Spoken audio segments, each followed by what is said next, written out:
말씀을 새기는 아침 고린도후서 8장 1절에서 24절. 부유하신 자로서 가난하게 되신 우리 주 예수 그리스도, 부유하신 이로써 가난하게 되신 우리 주 예수 그리스도라는 말씀으로 잠깐 은혜를 나누기 원합니다. 1절에서 5절까지는 마게도냐 사람들의 구제 헌금의 본을 말하고 있습니다. 지금 이제 바울이 고린도 후서를 통해서 고린도의 성도들에게 편지를 보내는 거잖아요. 그 편지 가운데 마게도냐 사람들에 대한 이야기를 하게 되고요. 그리고 이제 원래 사실은 마게도냐 사람보다 너희들이 먼저 시작했고, 그래서 잘 끝냈으면 좋겠다. 1년 전부터 시작했는데 이제 약간 관계가 소원해졌잖아요. 그러다가 좀 중단되었다가 다시 이제 마무리되기를 바라는 것이 6절에서 15절.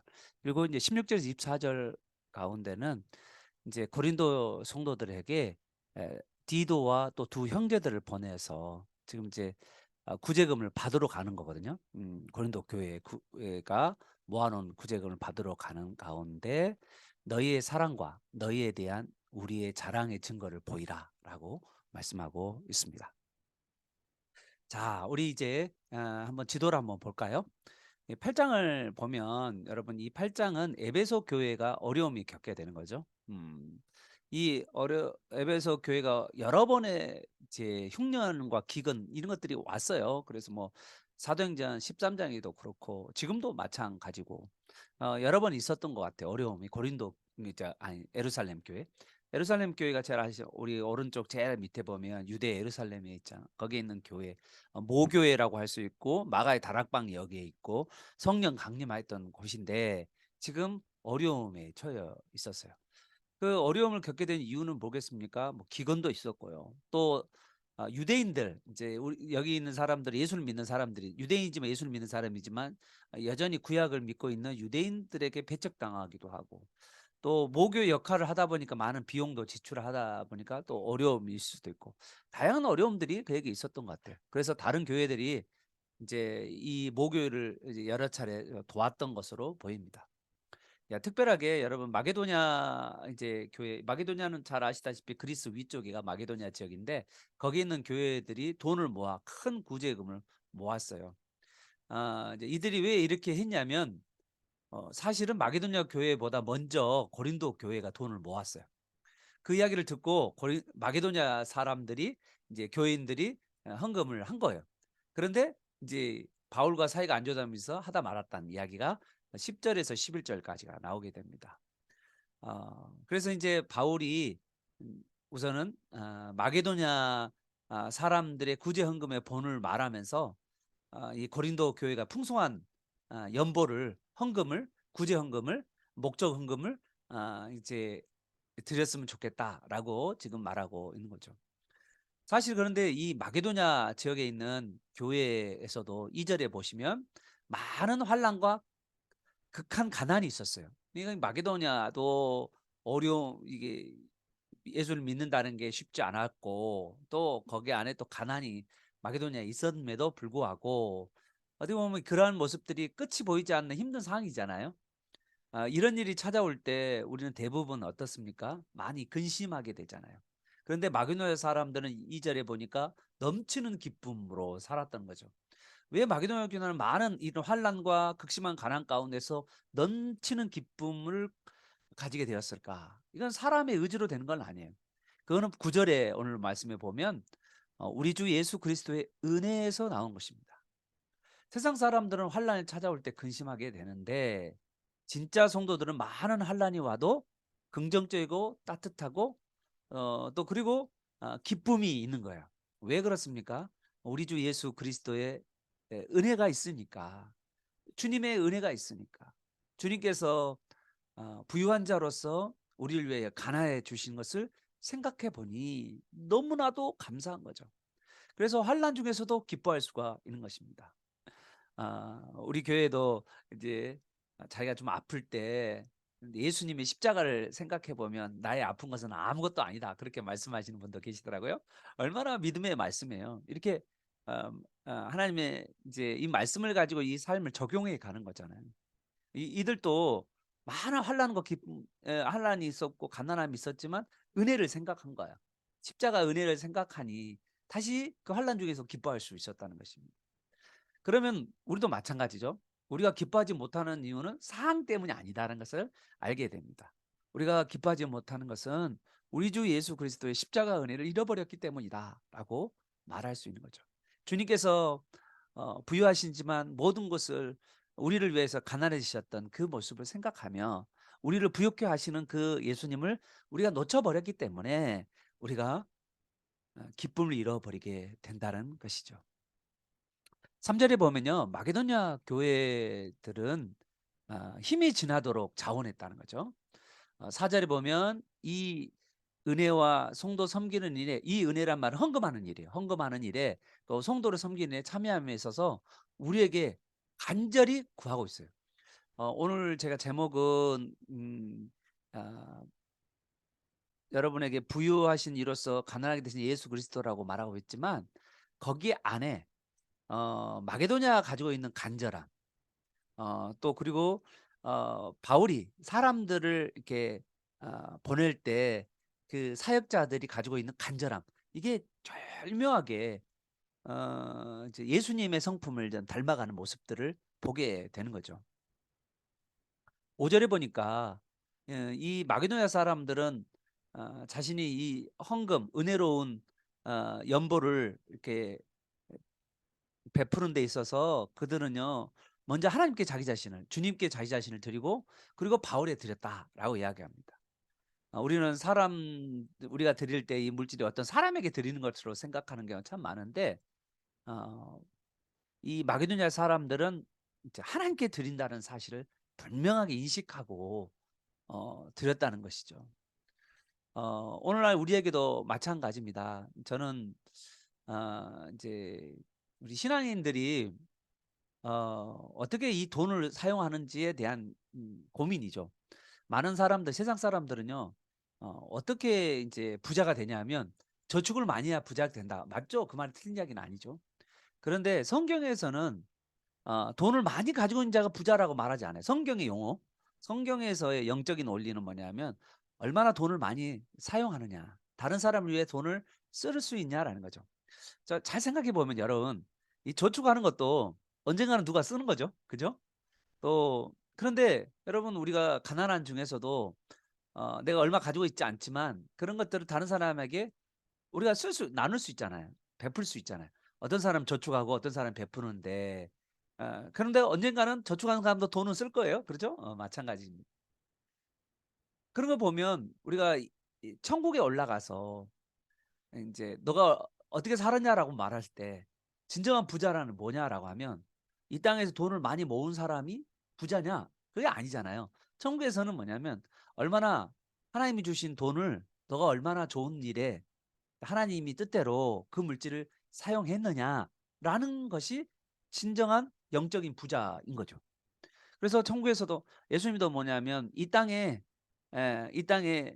뭔가 저축하면 녹이 슬고 좀 이제 이렇게 좀이 묻고 그러지만 그러나 하늘에 너의 보화를 심으라 그렇게 이야기하잖아요.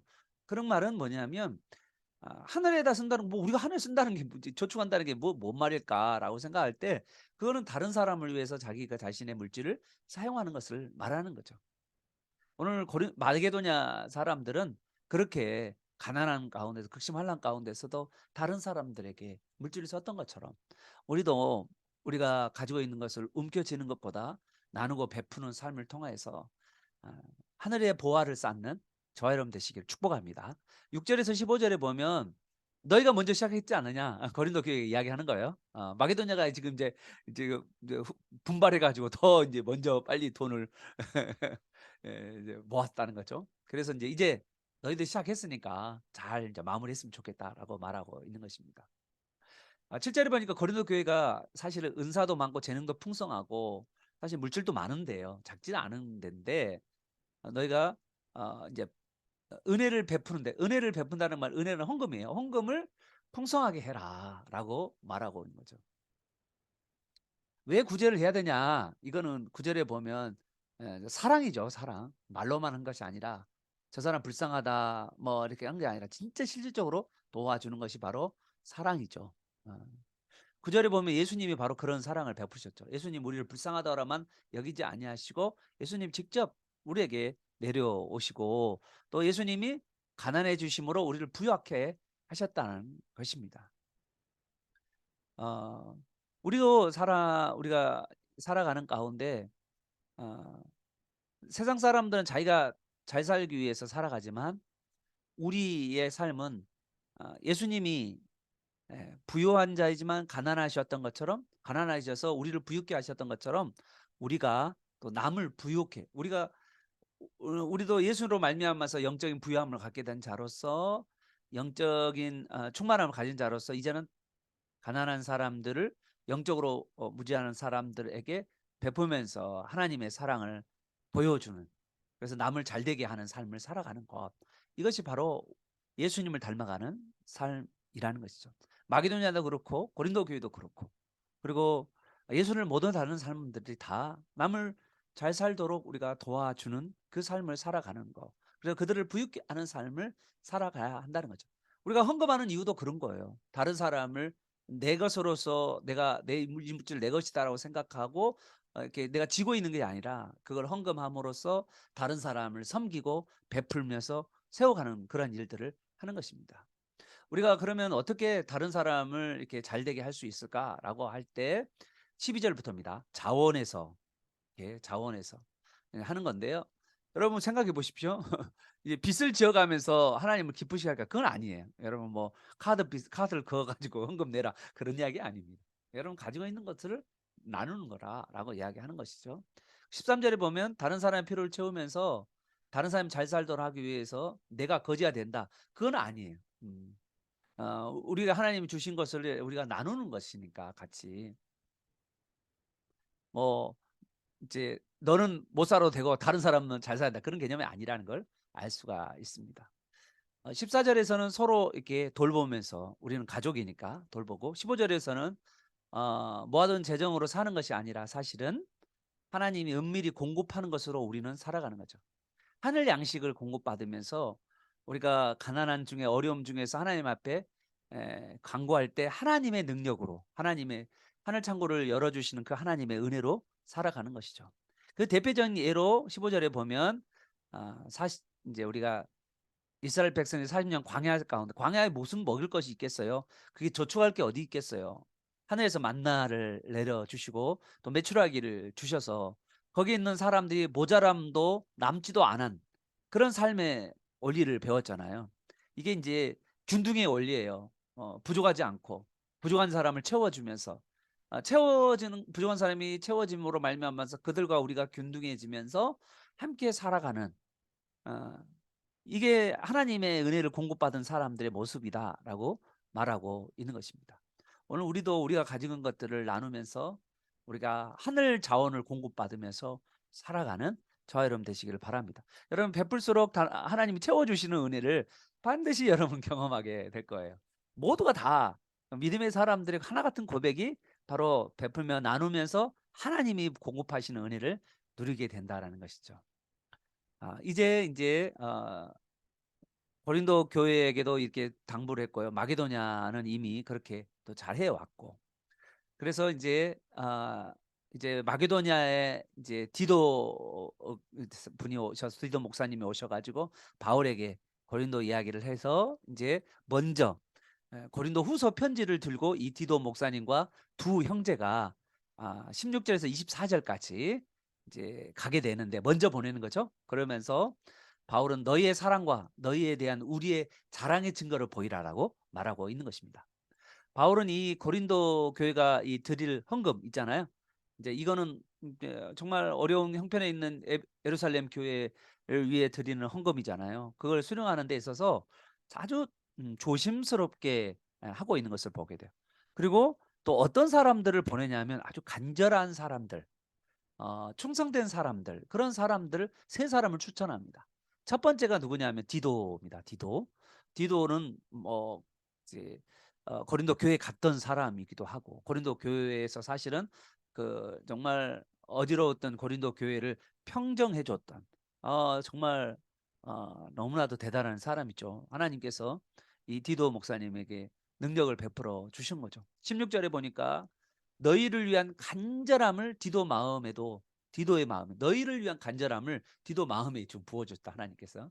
17절 그가 고난을 받고 더 간절함으로 자원하여 너희에게 나아갔다. 정말 이 간절한 마음을 가지고 사람들을 돌보자 하는 마음들이 있었다는 것을 알게 되는 거예요. 두 번째로 바울은 또 다른 형제 하나를 추천하는데 18절이죠. 이 사람 복음으로써 모든 사람이 칭찬받는 자다. 그러면서 헌금에 대해서 이 사람들이 가지고 이렇게 예루살렘으로 가는데 좀 더 흠이 없는 괜찮은 칭찬받는 만한 사람이다라고 말해 주는 거예요. 19절에 보면 여러 교회 택함을 받아서 우리가 맡은 은혜의 일로 우리가 동행하는 자다. 이 이제 헌금을 나누는 베풀는데 그런 거죠.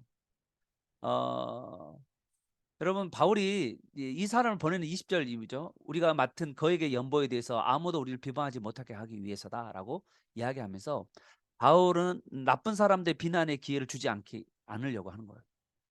이 세상은요 참 비난을 많이 해요. 비평도 많이 하고 이렇게 또 곡해하는 일들이 참 많죠. 이유 없이 남을 판단하는 비난하는 것도 있죠. 우리도 마찬가지죠. 우리가 이유 없이 근거도 없이 남을 비난하는 우리가 그럴 수도 있어요. 근데 이건 죄이거든요 사실은요. 근데 그걸로 인해서 바울이 많이 이렇게 어려움을 겪어야 되잖아요. 그런데 바울은 또 비난받을 이유가 없도록 남에게 비난할 기회를 제공하지 않으려고 하는 그 모습을 조심하게 하는 모습을 보게 돼요. 뭐 우리 격언에도 좀 뭐냐면 "오얏잎 나무 밑에서는 갓을 고쳐 입지 않는다." 뭐 이런 거 있잖아요. 그러니까 그냥 남에게 의심 잡힐 일들을 우리가 괜히 해서 괜히 오해를 살 필요는 없다라고 이야기하고 있는 거죠. 자 이번 세 번째 인제 바울은 다른 형제를 추천하는 22절이죠. 그가 여러 가지 일을 간절한 것은 그도 간절한 마음이 여러 번 확인할 거지만 이제 그가 너희를 크게 믿음으로 더욱 간절하니라. 그러면서 인제 이 고린도 교회의 신임을 받은 사람, 이 사람 한 사람 또 보내고 있는 모습을 보게 됩니다. 우리가 인제 사람을 이제 세워가는 데 있어서 좀 이렇게 자원하고 또 간절하게 했던 사람들을 써가는 모습을 보게 돼요. 하나님은요, 하나님의 사역자들을 써갈 때 이렇게 자원하고 간절하게 그리고 충성되는 자들을 하나님께서는 세워가신다는 것을 보게 됩니다. 사랑하는 여러분, 오늘 이 예수님께서 부유한 자라지만 우리를 자신이 낮아지셔서 그래서 우리를 부유케 하신 그 예수님의 놀라운 은혜로 우리가 살아가기에 우리가 가지고 있는 물질도 우리가 베풀 수 있고 또 하늘 창고니 우리가 공급되었다는 사실을 기억하면서 하나님께서 쓰시는 사람들은 정말 간절한 마음을 가지고 있는 사람이다. 우리에게도 그 간절한 마음을 가지고 그 간절한 성품을 우리에게도 공급해 달라고 우리가 그런 성품으로 우리가 새롭게 해 달라고 기도하는 또 여러분 되시기를 축복합니다. 기도하겠습니다. 하나님, 우리 예수 그리스도로 말미암아서 우리를 부유케 하셔서 감사합니다. 우리가 아낌없이 우리 가진 물질들을 우리가 나누면서 다른 사람을 세워갈 수 있는 우리 모두가 되게 도와 주옵소서.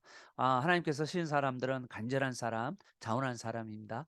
우리에게 간절함과 자원함을 주셔서 이 땅에 살아가는 가운데 또 마지막 우리가 주님 앞에 설 때 우리의 주님을 향하여 우리가 수고하고 애썼던 것을 주님께서 기억하시고 또한 우리가 주님을 위하여 썼던 물질들을 주님께서 기억하셔서 우리의 삶 가운데 하나님 잘했다. 아, 착하고 충성된 종이라는 칭찬 듣는 우리 모두가 되도록 주님께서 우리를 복을 나려 주옵소서. 예수님의 이름으로 기도합니다. 아멘.